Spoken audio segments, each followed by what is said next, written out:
We felt a little bit alone. Media lie, politicians lie. We are looking for answers.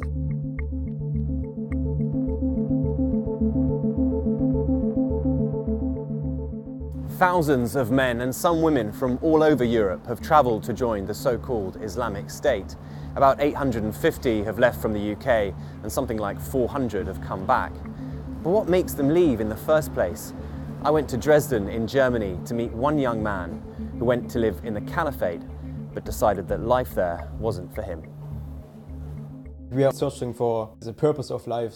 My friend came to me and he said, yeah, I've read the Islam and I think it's the truth.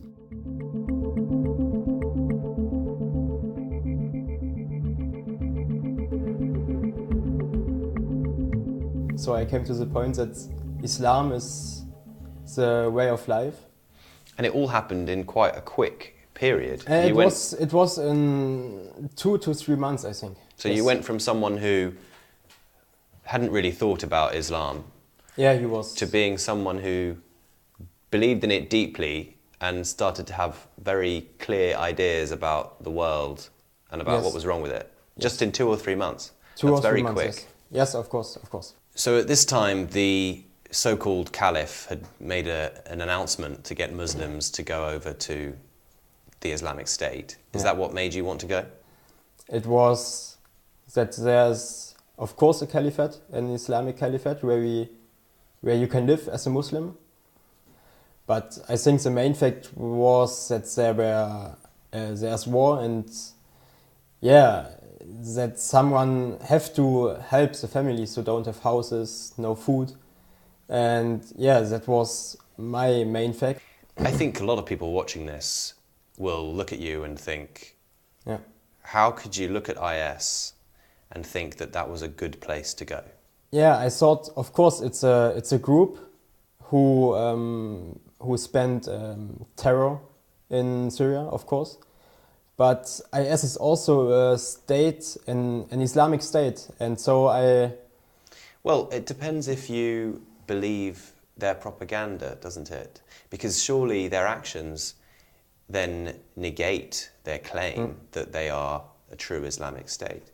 I mean, at the time that you went, already a certain number of Western journalists and aid workers had been beheaded, publicly beheaded. We saw the videos. Of people course. like James Foley, and then the Yazidis who were infamously raped and taken as slaves. All these things had been well publicized. So, for you to still believe that this was a truly Islamic place, I think a lot of people might find that, regardless of your own beliefs in Islam, would find that quite difficult to believe. It was of course difficulty because it's an Islamic state who do very dangerous things, who kill people, and this is of course not Islam. I mean, you could also live in Germany and be a good Muslim and do these things. Yeah, of course. Aid worker in any country in the world and be a good Muslim. But my opinion were in this time I want to practicing Islam on the highest level, and if you're here in Germany, there's a girls running with free body outside, and if you see this as a Muslim, it's not good. So I want to live in a country where the Islamic rules are the highest, and so the caliphate, it's the only caliphate in the world, and so I want to join this. At the time that you went, a lot of Muslim scholars from around the world, people who have been reading the Quran and studying the Quran a lot longer than you had, were saying, don't go, these are not real Muslims. Did you listen? Did you hear that advice? Yeah, I heard. And what did you make of it at the time? I thought I'm on the right way. My opinion, join there and only live in this Islamic state and not make this brutal things. Was that naive? Yes, of course.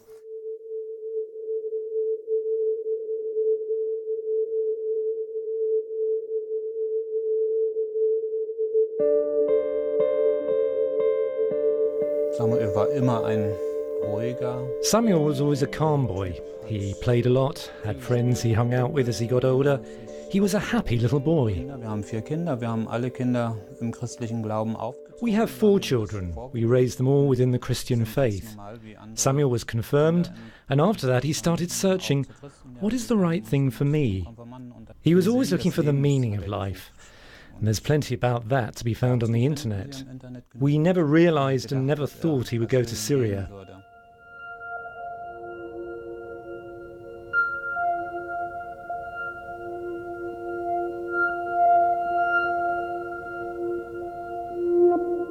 So they ask three questions. If you want to go with a bomb, Suicide vest. yes, of course.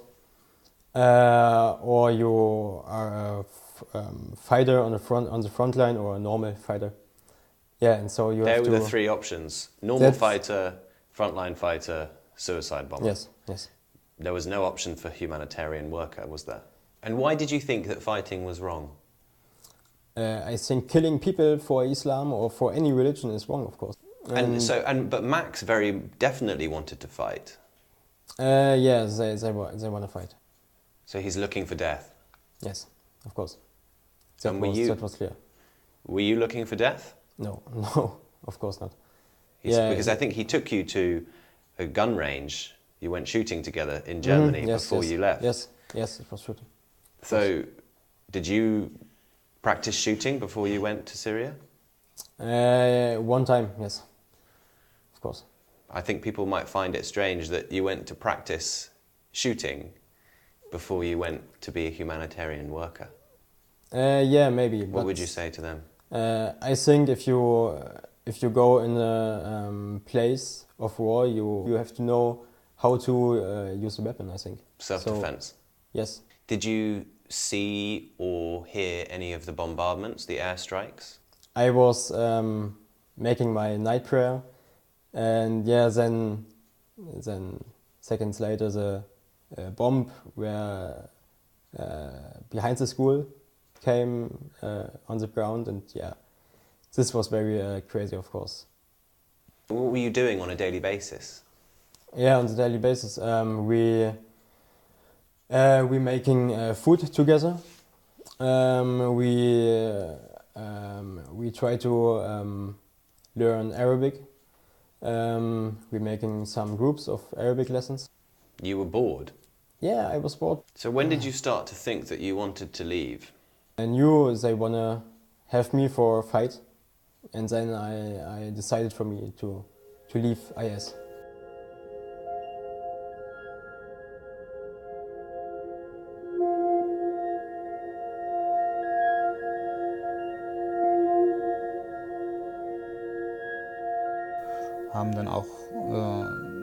Day and night we prayed that the bombs would not hit him.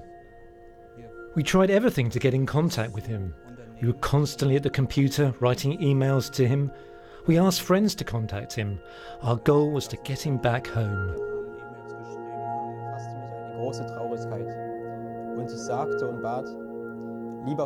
Dear Sammy, please come back. Take this pain and heartbreak away from your parents. Most of all, take this burden off yourself so your little sister can know laughter again. I beg you with all my heart. Believe me, dear Sammy, war cannot be a way to tackle injustice. Reading these emails, it was, there came more feelings up, and the childhood came back, and all these feelings come to me. And there I realized that I need my family, and the friends need me, and the family need me.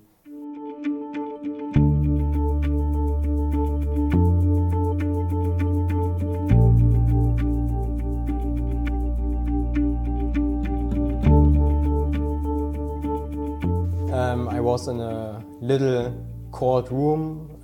It was a prison, of course.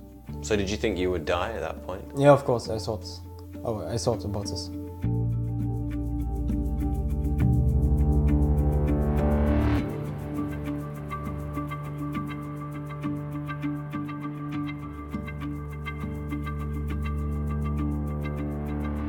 Someone watching, again, might find this story quite amazing to believe, mostly because you're a white European convert to Islam. Yeah. This was at a time inside the so-called Islamic State, where they were using videos to try to recruit other people from Europe, other people from Western countries. You would have been very, very important to IS because you're blonde, you're blue-eyed. This is the image they want to show the world. The idea that you could just travel freely anywhere you wanted and go and get your phone, and I think it's difficult for people to believe that. Yeah, but it was not a problem to give us our phones. I don't know.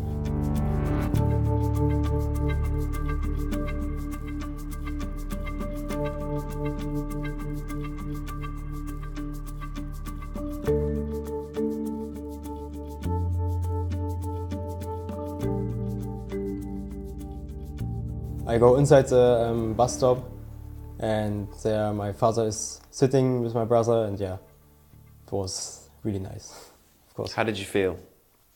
Like newborn.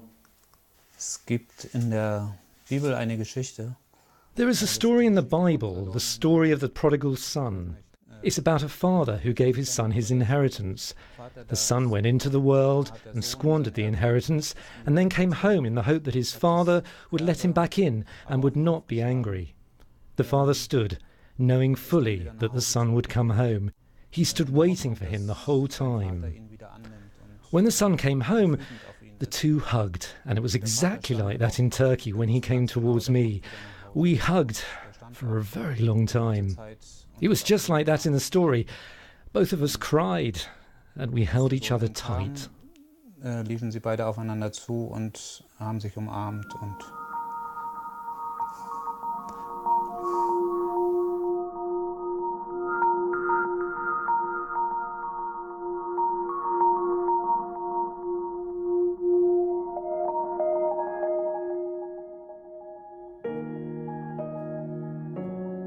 So what's your feeling towards the so-called Islamic State now? Would you say they are terrorists? Yes, I think they are a group of terrorists who do brutal things, and this is okay, of course. But I think that the Islamic State, only the state is who try to live on the Islamic way. Even if the Islamic State was started by terrorists, you still think that the concept is okay? I think the concept is okay, but what they do is not okay. You obviously love your son very much. It's clear. Do you worry maybe that your love for him maybe blinds you to maybe the reality of what he was thinking before he went to Syria, and maybe still blinds you now? Natürlich kann sowas möglich sein. Of course, something like that is possible. Love blinds, we know that. Not only in the case of children, but as a parent, you have a feeling for whether your child is telling the truth or not. And you feel in your heart, is he being honest? Is his motive for coming home honest? Or did something happen in Syria? We are completely convinced that things are exactly as he explained them to us. All I can say is that we feel it as parents. So if you still have many of the opinions that you had before you went to Syria, why are you not a danger now you're back in Germany? I think I was in danger if I was also here in Germany. So I don't say that I will kill some people. So I think there is no... of course, they have to check me what I've done in Syria. Of course, it's the right way. But it's impossible for them to know, isn't it? It's very difficult for them to prove anything. It's of course difficult. But they have to wait of other people who came back from IS to Germany. That's the only way, I think. Finding proof that a crime has been committed is the major test every government faces when dealing with people returning from IS. How can the German authorities be sure that Samuel is telling the truth? And more importantly, how can anyone know that the people coming back have completely abandoned the worldviews that drove them there in the first place.